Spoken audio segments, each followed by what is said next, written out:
ज्ञानाञ्जनशलाकया चक्षुरुन्मीलितं येन तस्मै श्रीगुरुवे नमः। श्रीचैतन्यमनोभीष्टं स्थापितं येन भूतले स्वयं रूप कदा मह्यं ददाति स्वपदान्तिकं। वन्देऽहं श्रीगुरुं श्रीयुतपदकमलं श्रीगुरून् वैष्णवांश श्रीरूपं साग्रजातं सहगण रघुनाथान्वितं तं सजीवं साद्वैतं सावधूतं परिजनसहितं श्रीकृष्णचैतन्यदेवं श्रीराधाकृष्णपादान् सहगण ललिता श्रीविशाखान्वितांश्च नमो विष्णुपादाय कृष्णपृष्ठाय भूतले श्रीमते भक्तिवेदान्त स्वामिन्निति नामिने। नमस्ते सरस्वती देवे गौरवाणी प्रचारिणे निर्विशेष शून्यवादी पाश्चात्यदेशतारिणे वाञ्छात्कल्पतरुभ्यश्च कृपा सिन्धुभ्य एव च पतितानां पावनेभ्यो विष्णवेभ्यो नमो नमः।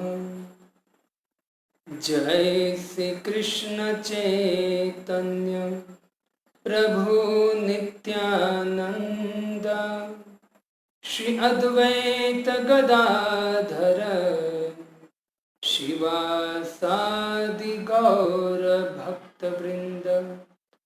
हरे कृष्णा कृष्णा कृष्णा हरे हरे हरे राम राम राम हरे हरे।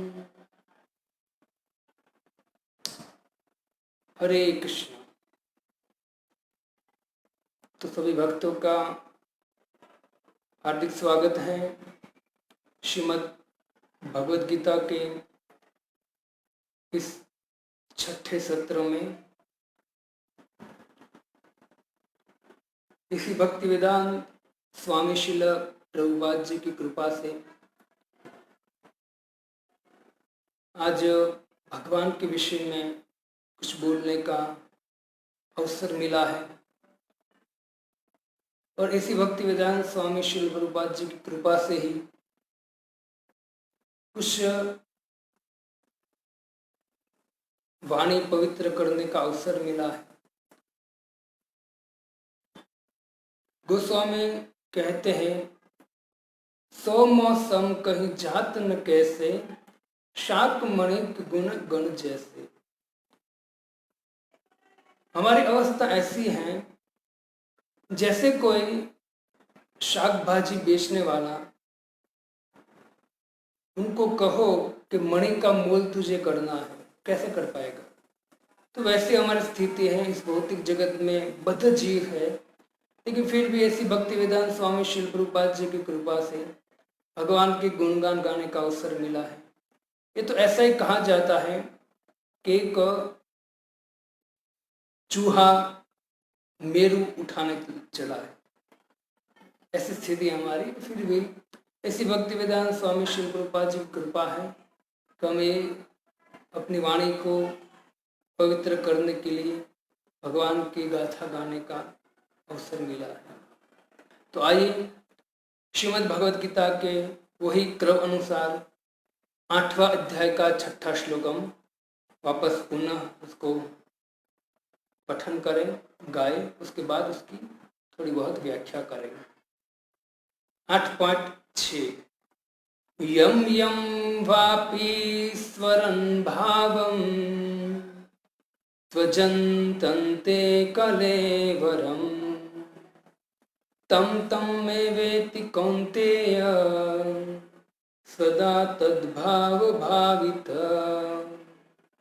यम यम वापि स्मरन् भावं त्वजन्तन्ते कलेवरम् तं तमेवेति कौन्तेय सदा तद्भाव भावित यम यम वापि स्मरन् भावं त्वजन्नन्ते कलेवरम् तं तमेति कौन्तेय सदा तद्भाव भावित।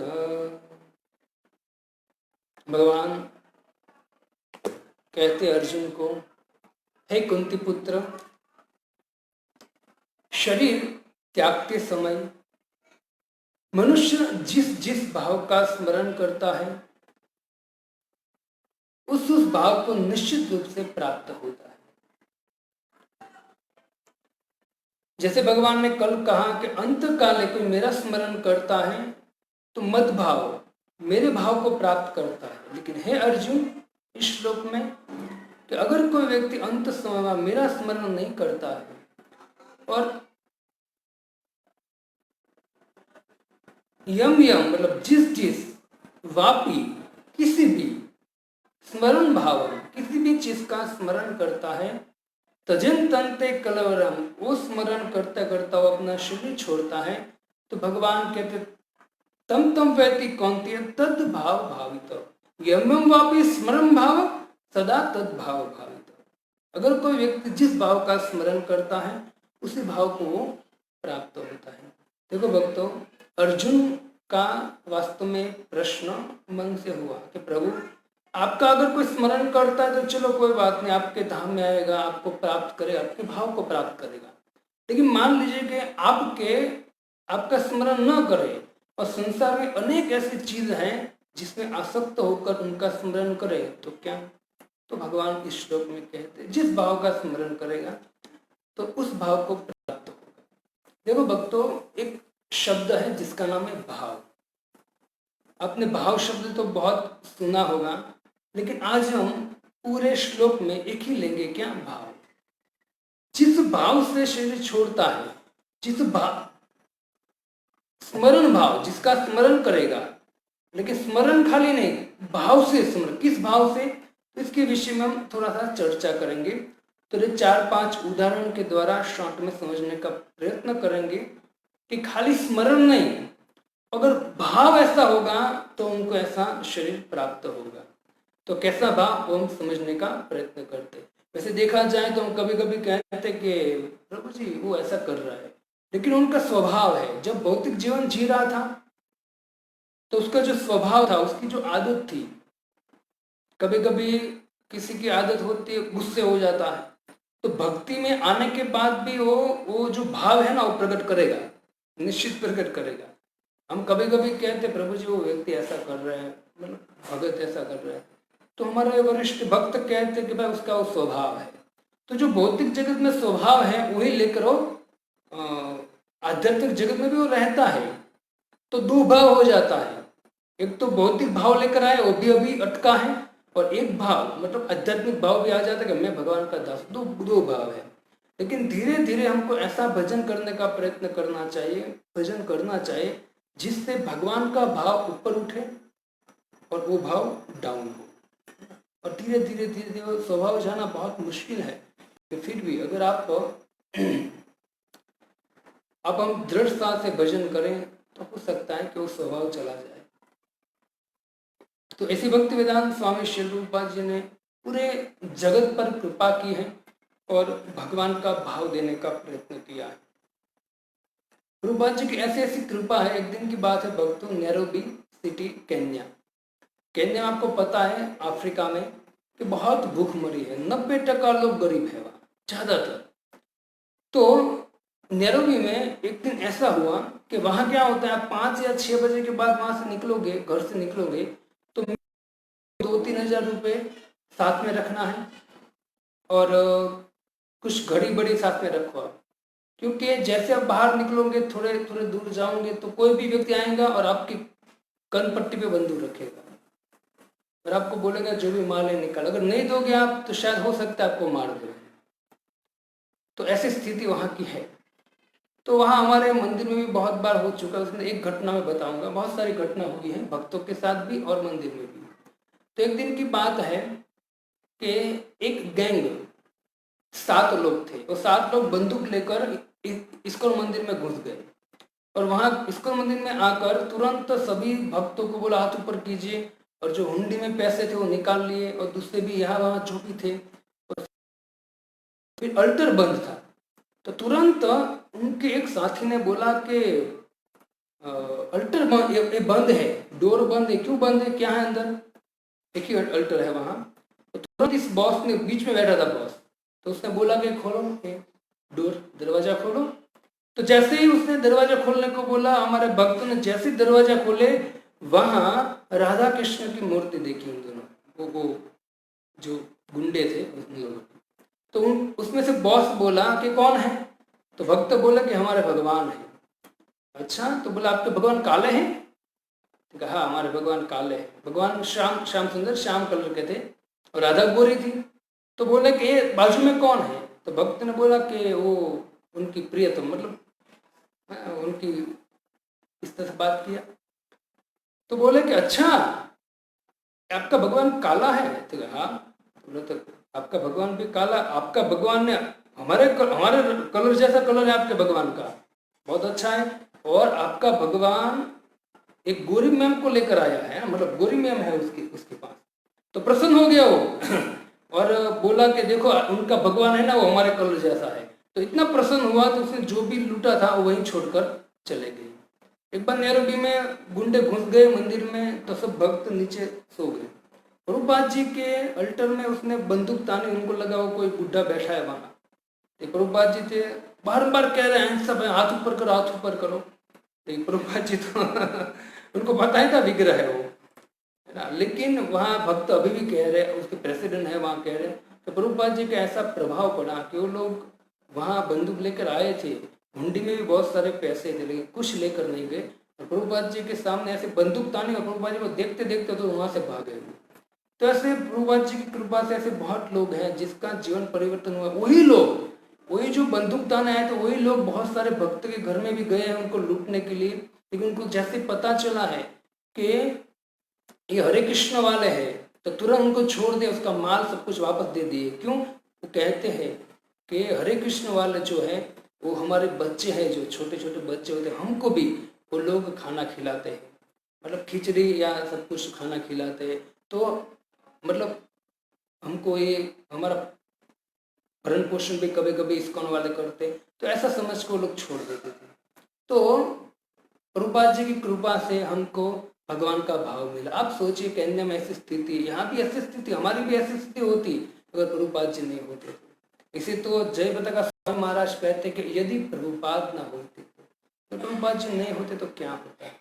तो प्रभुपाद जी ने हमारा भौतिक भाव छुड़ाकर हमको आध्यात्मिक भाव देने का प्रयत्न किया, भगवान का भाव देने का प्रयत्न किया है। तो इससे हमको दिन रात विचार करना चाहिए, हम प्रभुपाद जी के हैं और कभी चुका नहीं सकते, लेकिन हाँ प्रभुपाद जी को प्रसन्न कर सकते। कैसे?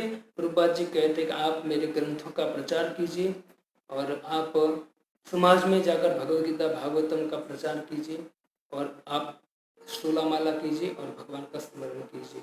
तो इस तरह से हम करते रहेंगे, प्रभुपाद जी निश्चित प्रसन्न होंगे। तो जिस भाव का स्मरण कोई व्यक्ति मरते समय करेगा उस भाव को प्राप्त होगा। अब भाव क्या है वो समझने का प्रयत्न करते हैं। जैसे एक उदाहरण मैं देता हूँ, जड़ भरत, तो आपको पता ही है, लेकिन हमको पता है कि जड़ भरत महाराज ने आखिर में किसका स्मरण किया? हिरण का स्मरण किया और वो चले गए। लेकिन हिरण का स्मरण किया इतना नहीं था, हिरण का भाव का स्मरण किया किसने? जड़ भरत महाराज ने। तो भाव क्या है? देखो, जैसे हिरण वहां से चला गया, उससे दूर चला गया, भरत महाराज उस हिरण को याद करते, हिरण के भाव को याद करते। क्या भाव थे? तो सुखदेव गोस्वामी पाद कहते हैं कि हिरण का भाव को याद करते हुए कहते हैं कि अरे रे, वो छोटा सा है, उसने खाया होगा, वो ऐसे कभी कभी यहाँ ऐसे दौड़ता है, ऐसे चलता है, कहीं दूर चला गया होगा तो शेर उसको खा जाएगा। उस सामान्य हिरण है, वो ऐसे सोता है, ऐसे जोर से चिल्लाता है, ये करता है, वो करता है। तो जो हिरण था उसके भाव को याद करने लगे कि वो मेरे पास आता था और जैसे मेरे पास आकर मुझे टच करता था और मुझे बारंबार इशारा करता था कि मेरा आप ख्याल रखिए। तो बारंबार जड़ भरत महाराज वो हिरण का भाव याद कर रहे थे, कैसे खाता था, कैसे सोता था, कैसे पीता था, कैसे दौड़ता था, कैसे ये करता वो करता था। तो खाली हिरण का स्मरण नहीं, हिरण के भाव का स्मरण कर रहे थे। इससे यहाँ भगवान इतना खाली नहीं करते कि यम यम वापि स्मरण तजंतंते कलवरम, नहीं, यम यम वापि स्मरण भाव। वो स्मरण करते, किसका स्मरण करते? भाव का स्मरण करते। तो भाव क्या है? ये भाव है। हिरण ने खाया होगा, हिरण ने पिया होगा, हिरण ने ये किया होगा, ऐसा करता था, वैसा करता था। हिरण की जो एक्टिविटी थी, वो जो भाव था, वो एक्टिविटी जो है, वो एक्टिविटी याद, वो भाव को याद करते थे। और भाव को याद करते करते करते करते जड़ भरत महाराज है, उसने अपना शरीर छोड़ा। और जिस भाव का स्मरण था, किसके भाव का स्मरण था? खुद के भाव का नहीं, हिरण के भाव का स्मरण था। तो वो भाव उसमें आ गया। लेकिन भक्तों, उसने ऐसा भजन किया था भागवत में कि उनको दूसरा शरीर हिरण का मिला, लेकिन फिर भी उनको स्मृति थी। तो इस तरह से कहने का मेरा तात्पर्य कि भाव बहुत मुख्य है। इसलिए यहाँ भगवान स्मरण भाव, जिस भाव का स्मरण करोगे, स्मरण जिस भाव का करोगे, उस भाव को आप प्राप्त होगे। तो जड़ भरत महाराज ने स्त्री भाव का हिरण के भाव का स्मरण किया, हिरण बने। हिरण के भाव का स्मरण किया तो हिरण बने। दूसरा उदाहरण भागवत में पुरंजन, चौथे स्कंद में पुरंजन राजा है, राजा थे। उसकी जब मृत्यु हुई ना, मृत्यु के समय वो विचार कर रहे थे, वो स्मरण किया उसने कि जो मेरी पत्नी है वो सभी बच्चों का कैसे भरण पोषण करेगी, वो अपने कुटुंबी जनों को कैसे अच्छी तरह से सेटिस्फाई कर पाएंगी। जब भी मैं खाने बैठता हूँ तो मेरे खाने के बाद ही वो खाती है, मैं जब स्नान कर लेता हूँ मेरे स्नान के बाद ही वो स्नान करती है। जब भी मैं बाहर जाता हूँ मुझे दहलीज तक छोड़ने आती है, और जैसे मैं जाऊँ तो मेरे विरह में रोने लगती है। और जब तक मैं आता नहीं हूँ तब तक वो मुझे याद करती रहती है, मेरे विरह में रोती रहती है। वो एक करती वो करती है, क्या होगा, मैं चला जाऊंगा तो इतने बच्चों का भरण पोषण कैसे कर पाएंगी। और जो हमारे घर वाले हैं, है ना, उसको भी वो कैसे अच्छी तरह सेटिस्फाई करेगी, वो अकेली क्या करेगी, ये करेगी, वो करेंगी। जब भी मैं उसको डांटता था तो कभी भी उसने सामने एक शब्द नहीं बोला है, वो डांट सहन कर लेती थी और मुझे स्वामी समझती थी, और स्वामी समझ के दिन रात मेरी ऐसी सेवा करती थी। मैं ये मांगता था तो ये देती थी, वो करती थी, वो करती थी। तो पुरंजन महाराज जो है मरते समय वो स्त्री जो है, उनकी पत्नी, उनके भाव का स्मरण कर रहे थे। खाली ऐसा नहीं था कि उनके चेहरे का स्मरण कर रहे थे, नहीं, उनके भाव का स्मरण पुरंजन महाराज कर रहे थे कि ऐसे कर रही थी, ऐसे करती थी, ऐसे करती थी, बच्चों को ऐसे सेटिस्फाई करती थी, मेरे साथ ऐसे प्रेम करती थी, ये करती थी, वो करती थी ना। तो जो उनकी पत्नी है, उनकी पत्नी का जो भाव है, किस तरह से उसकी एक्टिविटी थी, उस भाव को वो याद करने लगे। अनेक भाव का उदाहरण, मतलब अनेक भाव दिए भागवतम में, वो सभी भाव का स्मरण करते गए करते गए करते गए। वो स्त्री, मतलब पत्नी के, स्त्री के भाव का स्मरण करते करते करते करते उसकी मृत्यु हुई। इसे कहा जाता है कि पुरंजन महाराज, चौथा स्कंद आप खुद पढ़ सकते हो, पुरंजन महाराज है, वो अपनी पत्नी मतलब स्त्री का भाव का स्मरण करते करते शरीर त्यागा, तो उनको एक स्त्री का शरीर मिला। बहुत बड़ी कथा है। उनको फिर पता चला कि अरे मैं एक स्त्री का स्मरण किया तो मुझे स्त्री बनना पड़ा। तो बहुत बड़ी और कथा है। तो कहने का मेरा तात्पर्य और है कि ये जो भाव है वो मुख्य है। खाली ऐसा नहीं था पुरंजन महाराज ने अपनी पत्नी बहुत सुंदर थी तो उसके मुख का या उसके शरीर का दर्शन करते करते मतलब उसका स्मरण करते करते चले गए, नहीं, उसकी पत्नी की जो एक्टिविटी जो भाव थे ना, वो भाव का स्मरण करते करते चले गए। तो आपका एक प्रश्न होगा, प्रभु जी खाली इनके मतलब स्त्री का दर्शन, मतलब जो स्त्री है उनका, उनको याद करते करते मरेंगे तो क्या वो स्त्री नहीं बनेगा? बनेगा, बनेगा स्त्री। लेकिन भगवान ने यहाँ क्या कहा है वो मैं आपको समझाने की कोशिश कर रहा हूं कि भाव मुख्य है, और स्मरण स्त्री का करेगा। लेकिन ऐसा भी हो सकता है कि भाव कुछ उसका, मान लीजिए कि आप पूरा पूरा जीवन भगवान का भजन कर रहे हो, भजन करते करते आप लेटे हो, एंड समय है, अचानक सामने से गधा निकला, तो आपकी दृष्टि तो वहां जाने वाली है ना, तो आपकी दृष्टि में गधा आ गया और वो अभी जा रहा है, उससे समय आपका मृत्यु हो गई, तो ऐसा नहीं आप गधा बनोगे, नहीं, वो आपका भाव नहीं था। आपका भाव क्या था? आप भक्ति कर रहे थे, वो आपका भाव था, ठीक है। तो हो सकता है कि आपको गधा नहीं बनना पड़े, आपको वो भाव से भगवान आपको कुछ और गति दे।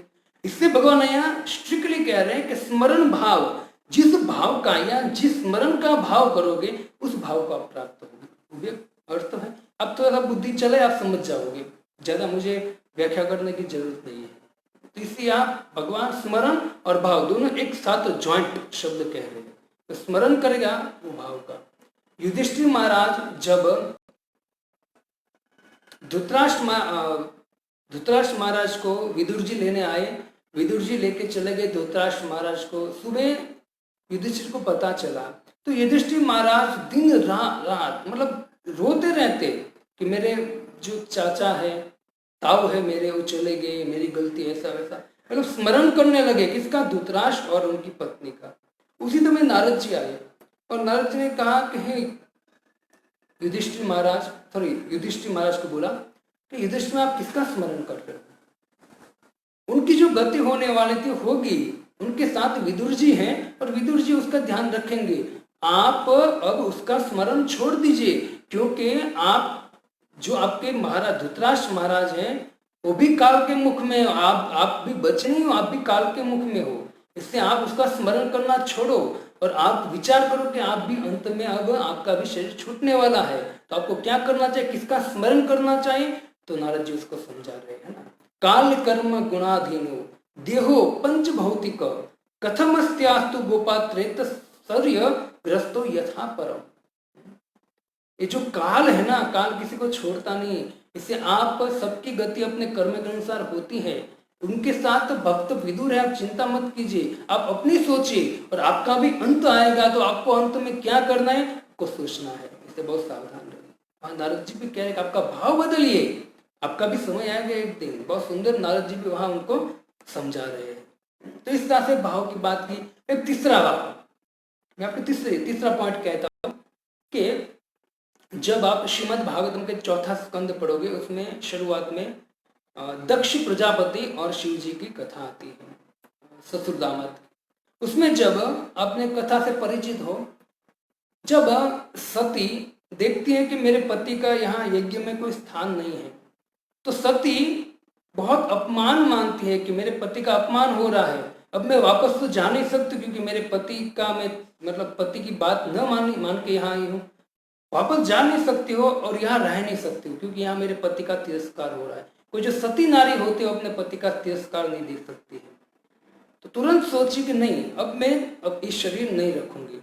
तो वहाँ गोस्वामी कहते हैं कि जैसे सती ने अपने पिता मतलब यज्ञ कुंड में जैसे ही अपना शरीर को अंदर प्रवेश कराया, उससे पहले सती के विचार क्या थे? तो कहते हैं सती के भाव क्या थे? गोस्वामी कहते सती का भाव था और भगवान को प्रार्थना करती सती के, हे प्रभु, मेरा कहीं भी जन्म होना, मेरी इच्छा है कि मैं शिव की पत्नी बनूं। सती मरण हरि सन वर मांगा, सती मरण हरि सन वर मांगा, जन्म जन्म शिव पद अनुरागा। उससे वर मांगा कि मैं जन्म जन्म तक शिव की पत्नी बनकर रहूं। तो जो सती थी उसका भाव क्या था? स्मरण, शिव जी का स्मरण स्त्री भाव से कर रही थी वो। समझ में आ रहा है आपको? शिव का स्मरण तो कर रही थी सती, लेकिन भाव क्या था? स्त्री भाव में, कि मैं जन्म जन्म तक शिव जी है उसकी पत्नी बनकर रहूं। स्मरण शिव जी का, लेकिन भाव किसका था? भाव स्त्री का था। स्मरण शिव जी का, कि शिव जी की पत्नी मतलब भाव, स्त्री का भाव था कि स्त्री का भाव लेकर आओ। इससे तुरंत देखा जाए तो हिमालय की पुत्री पार्वती के रूप में सती का जन्म हुआ। तो कहने का तात्पर्य है कि शिव जी का स्मरण कर रहे थे, लेकिन भाव स्त्री का था, उसके भाव स्त्री का होने के कारण उनको तुरंत स्त्री का शरीर मिला। तो ये भी एक सुंदर पॉइंट दिया गया है, स्त्री भाव। तो यहाँ कहा गया है कि आप जिस भाव का स्मरण करोगे ऐसा भाव का आपको शरीर निश्चित मिलेगा। ठीक है। चौथा एक उदाहरण है राजा पुररवा। आप 8वां स्कंद पढ़ोगे श्रीमद् भागवतम का, 9वां स्कंद, 9वां स्कंद, तो उसमें पुरंजन महाराज की कथा है, पुररवा महाराज की। और पुररवा महाराज उर्वशी जो अप्सरा थी उस पर बहुत आसक्त थे। 9वां स्कंद और 14वां अध्याय। वो एक स्त्री जिसका नाम था उर्वशी, जो स्वर्ग की टॉप मोस्ट अप्सरा है, उनके साथ बहुत आसक्त थे महाराज। उर्वशी उनको छोड़कर चली गई, लेकिन जो पुररवा महाराज थे तो पुररवा महाराज वो उर्वशी को याद कर रहे थे। स्त्री का स्मरण मतलब उर्वशी का स्मरण, उसके विरह में स्मरण करते करते भाव क्या था? पुरुष का भाव, पुरुष का था, और उस स्त्री को स्मरण कर रहे थे। और स्मरण करते करते जैसे उसने शरीर छोड़ा तो कहते हो गंधर्व लोक को प्राप्त हुए थे। मतलब जहाँ उर्वशी रहती थी उसी लोक में वहां गए और वहां भी वो क्या बने? पुरुष बने, क्योंकि उर्वशी का स्मरण था, लेकिन भाव किसका था? कि भाव पुरुष के भाव से स्मरण कर रहे थे, इसलिए उनको कौन सा शरीर मिला? पुरुष का शरीर मिला। तो आपने ये जो दृष्टांत सुने, पुरंजन महाराज ने एक स्त्री का स्मरण किया। पुरंजन महाराज ने एक स्त्री का स्मरण किया, तो पुरंजन महाराज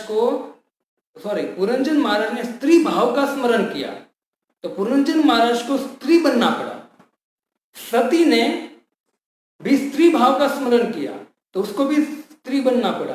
पुररवा महाराज ने उर्वशी को याद करके पुरुष भाव का स्मरण किया, तो पुररवा महाराज जो है वो गंधर्व लोक में पुरुष बने। ये भाव है भक्तों। स्त्री को ही स्मरण कर रहे थे, कौन? पुररवा महाराज। और पुरंजन भी किसको स्मरण कर रहे? स्त्री को स्मरण कर रहे थे, लेकिन दोनों भाव में अंतर है। जो पुररवा महाराज है, पुरंजन महाराज है, और पुरंजन महाराज अपनी पत्नी स्त्री को याद करते करते उसके भाव को भी याद कर रहे थे, इसे उनको स्त्री का शरीर प्राप्त हुआ, क्योंकि वो स्त्री का भाव का स्मरण कर, तो स्त्री का शरीर मिला उनका, वो पुरुष नहीं बने। पुररवा महाराज है, वो भी एक स्त्री का स्मरण कर रहे थे, लेकिन भाव क्या था? मैं उसका पति, मैं उसका प्रेमी। इस भाव से था स्त्री का स्मरण, लेकिन भाव क्या था? मैं पुरुष के रूप में। तो वहां श्रीमद् भागवतम में तुरंत शुभदेव गोस्वामी कहते हैं कि पुररवा महाराज को पुरुष का शरीर प्राप्त हुआ। अब आप मेरी बात मैं एकदम सरल भाषा में कह रहा हूँ, आपको समझ में आता ही होगा, है ना। तो बहुत सुंदर भाव है। यम यम वापिस स्मरण भाव, आपने बहुत बार श्लोक सुना होगा, आपने किसी को प्रीचिंग भी किया होगा बहुत अच्छी तरह से, लेकिन ये जो श्लोक है ना, उसका भाव बहुत इस तरह से भगवान ने दिया है। और 5वां है जैसे राजा अग्निग्रह। अब श्रीमद् भागवत के 5वां स्कंद पढ़ोगे, जो 5वां स्कंद में उत्तानपाद और प्रियव्रत, उत्तानपाद के पुत्र ध्रुव हुए और प्रियव्रत के पुत्र हुए अग्निग्रह। और अग्निग्रह को ब्रह्मा जी ने एक अप्सरा दिया था जिसका नाम था पूर्वचित्ती, और पूर्वचित्ती को दिया, और पूर्वचित्ती देने के बाद बोला इसके साथ शादी कर दो, और जैसे बच्चे हो जाएंगे तो पूर्वचित्ती तेरे मतलब इस पृथ्वी लोक को छोड़कर वापस हो मेरे धाम में आ जाएंगी, ऐसा बोला था ब्रह्मा जी ने। तो जैसे ही पूर्वचित्ती मतलब बच्चे हुए तो पूर्वचित्ती अग्निग्रह को छोड़कर चली गई। वहां कहते हैं 5.2 में कि अग्निग्रह महाराज प्रियव्रत के पुत्र जो है वो पूर्वचित्ती का अप्सरा चले जाने पर उसके विषय में ही सोचते, विचार करके उसके भाव का स्मरण करते, उसका भाव का उनका स्मरण करते थे और उसके विरह में रोते थे, लेकिन किस भाव से? पुरुष भाव से। तो वो भी जो पूर्वचित्ती जिस लोक में रहती थी, अंत में शरीर छोड़ने के बाद उसी लोक में गए और वहां जाकर उसको पुरुष का शरीर मिला। स्त्री का स्मरण, लेकिन भाव कौन सा था? मैं पुरुष, और मैं उसको पुरुष के रूप में बोलना चाहता हूँ, भाव पुरुष का था। ठीक है। तो इस भाव से तो हमको खाली ऐसा ही लगता है कि भाई आप स्त्री को हम याद करते करते मर जाते तो हम स्त्री बनते हैं, लेकिन भगवान यहाँ ऐसा कह रहे हैं कि खाली स्त्री का खाली पोस्टर देखते देखते नहीं, उसका भाव का स्मरण होगा, इस तरह से आपकी गति होगी। वरना तो देखो पुरंजन है, ठीक है, पुरंजन को जान दो, पुररवा है, पुररवा भी किसका स्मरण करते? स्त्री का, और फिर उसमें भाव था कि मैं उसका पति हूं, मैं इसको भोगना चाहता हूं। तो भगवान ने क्या पकड़ते? भगवान भाव पकड़ते। भाव क्या था उसका? तो उसको पुरुष बनाते, ठीक है। तो इस तरह वो भी पुरुष कब बनेगा? मान लीजिए स्त्री का स्मरण का पुरुष कब बनेगा? पुरुरा महाराज, पुरंजन महाराज है, अग्निग्र महाराज है, वो ऊपर के लोक में गए और पुरुष बने। तो ऐसा नहीं था बहुत पाप कर रहे थे और अपना स्मरण रखा के स्त्री से मैं आ सकता हूँ तो मैं उसको भोगना चाहता हूँ, उसको पुरुष का शरीर मिला, नहीं। वो भी देखिए आप, पुरंजन महाराज है, अग्निग्र महाराज है, पुरंजन, वो सब ने बहुत बड़ी बड़ी तपस्या किया था, यज्ञ किए थे, तब जाके भगवान ने उसको गति दिया है। बाकी ऐसा मत समझिए बहुत पाप हम करेंगे और अंत में कोई स्त्री का, अच्छी स्त्री का स्मरण करते करते और ऐसा भाव रखेंगे कि मैं उसका पति बनूं, प्रियतम बनूं, तो हमको पुरुष का शरीर मिलेगा। नहीं, ये नहीं। इसको सिद्धांत के साथ समझने का थोड़ा सा कठिन है, समझने का प्रयत्न करो इसको। तो भगवान ये आज मैं इस श्लोक के बारे में बहुत विचार कर रहा था, उसमें स्मरण और भाव दोनों है, तो इसके विषय में चिंतन करते करते मुझे 5-6 पॉइंट्स मिले हैं इस तरह से। अब देखिए, विचार कीजिए, कोई व्यक्ति अगर सामान्य स्त्री का स्मरण करता है, उसके भाव का स्मरण करता है, तो भी भगवान उनको ऐसी गति देते हैं। तो विचार कीजिए, अगर कोई व्यक्ति अनंत कोटि ब्रह्मांड के अधिपति भगवान श्री कृष्ण अखिलेश्वर स्मरण करेंगे उसके भाव का, तो विचार कीजिए उनका गति क्या होगा। तो भगवान ये कहना चाहते हैं, यम यम वापी छोड़ो, है ना, आप क्या करो, अंत काले करो, मेरा स्मरण करो अंत काले। यम यम वापी स्मरण, जैसे जैसे स्मरण नहीं करना है, मेरा ही स्मरण करने का प्रयत्न करो। अच्छा, भगवान का स्मरण भी अगर आप जिस भाव से करते हो वो भाव को प्राप्त होगी। रूपाल जी कहते हैं कि सखा भाव में करोगे तो आप उनके सखा बनोगे, भगवान का स्मरण करके और सखा भाव का स्मरण करोगे तो आप साख्य भाव में उसके साथ खेल सकते हो, सखी भाव में, मंजरी भाव में, पिता के भाव में तो नंद बाबा के जैसे पिता बनोगे आप उनके, माता भाव में यशोदा बनोगे, गोपी भाव में गोपी बनोगे, है ना। जैसे आप ब्रह्म संहिता में देखिए, ब्रह्मा जी कहते हैं, ब्रह्म संहिता के अंत में ब्रह्मा जी कहते हैं, यम क्रोध काम सहज प्रणयादि भीति वात्सल्य मोह गुरु कौरव सेव्य भावे संचित तद तदशं तनुमा पुरेते गोविंदमादि पुरुषम तमहं भजामि। मतलब कोई काम, क्रोध, सहज स्नेह, भय, वात्सल्य, मोह, श्रद्धा, सेवा, ऐसे अनेक भाव से जो स्मरण करता है भगवान का, तो ऐसे ऐसे भाव से भगवान उनको सेवा में लगाते हैं।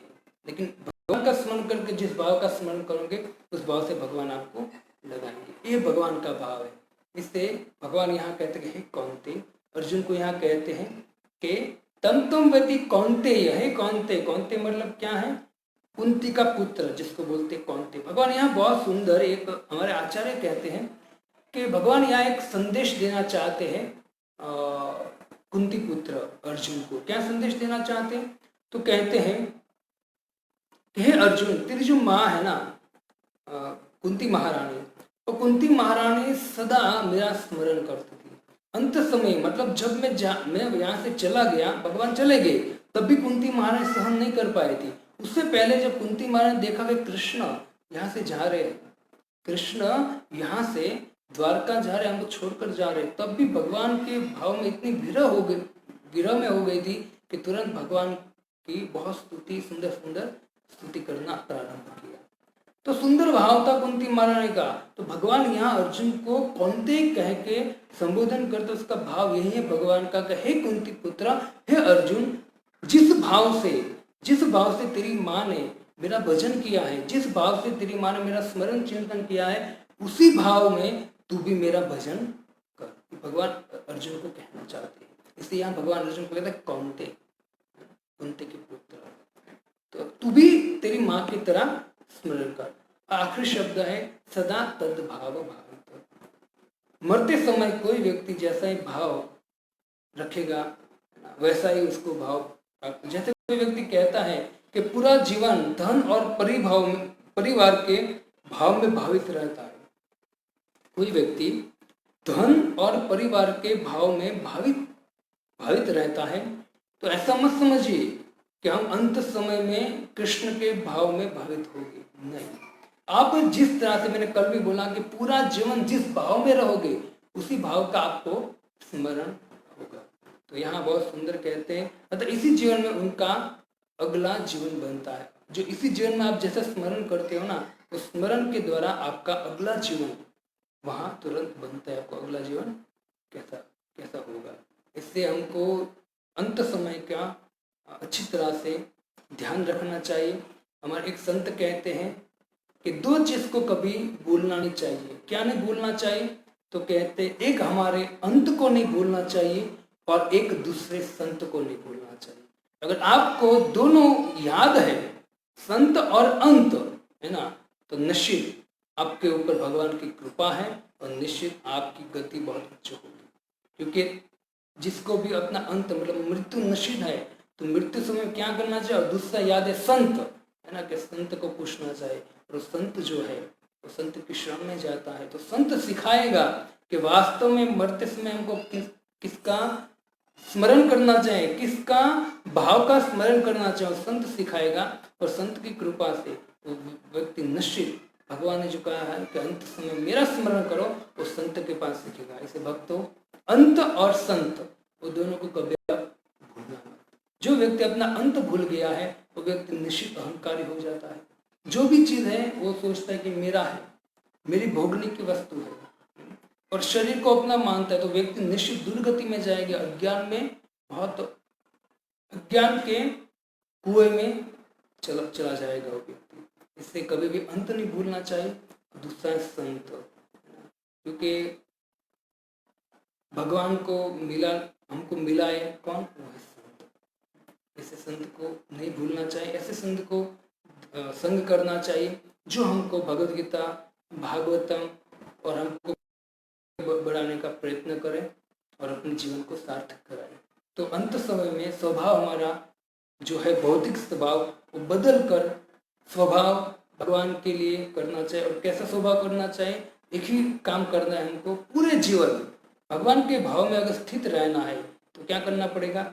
हरे कृष्णा कृष्णा कृष्णा हरे हरे, हरे राम राम राम हरे हरे। हमको भगवान का नाम का चिंतन करना चाहिए। और यहाँ अंत में कहते हैं कि ये स्मरण करे जीव अंत काले। अगर कोई व्यक्ति अंत काल में जिस भाव का स्मरण करेगा, ये भाव से तजे निज जड़ कलेवरे, उसी चीज को प्राप्त करेगा। अगर जड़ चीज का अगर कोई चिंतन करता है तो व्यक्ति जड़ चीज को ही प्राप्त करेगा, है ना।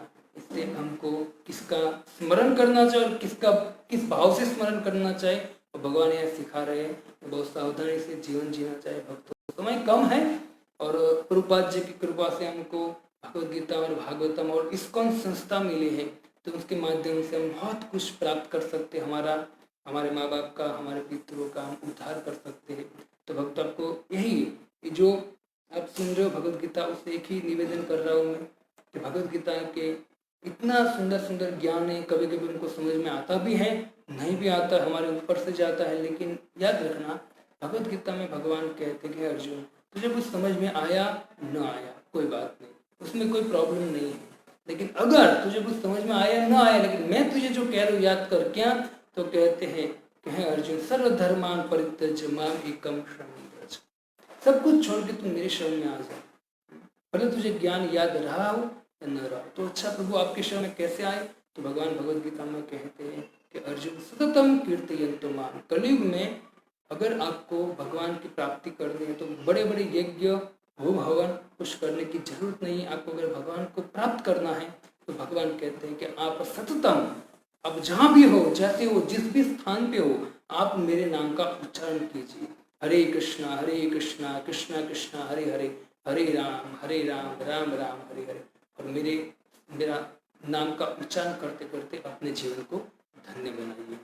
हरे कृष्णा। श्रील प्रभुपाद की जय। एकत्र सभी भक्त वृंद की जय।